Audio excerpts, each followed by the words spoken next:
সবাইকে জানাই হ্যাপি হোলি, শুভ দোল যাত্রা। তো চলো, আজকে সকাল থেকে প্রচন্ড ব্যস্ত। এখন আমি কি কি রান্না করলাম সেটাই তোমাদের সঙ্গে ছোট্ট একটা মিনি ব্লগ শেয়ার করব। তো চলো তোমাদেরকে দেখিয়ে দিই। আর আমার অবস্থা দেখছো, কত ঘেমে গেছি আমি। তো এইমাত্র আমার রান্না কমপ্লিট হলো।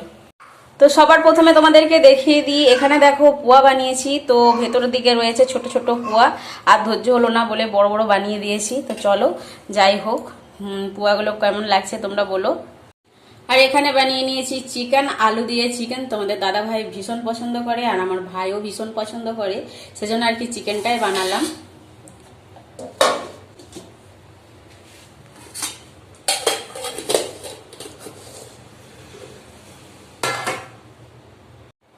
এখানে রয়েছে মুগ মুসুরির ডাল, আর এখানে রয়েছে গরম গরম ভাত। চলো এখনো রান্নাঘরেই রয়েছি। আর ভিডিওটা ভালো লাগলে লাইক, শেয়ার এন্ড আমার চ্যানেলটাকে সাবস্ক্রাইব করে দিও, ঠিক আছে? টাটা।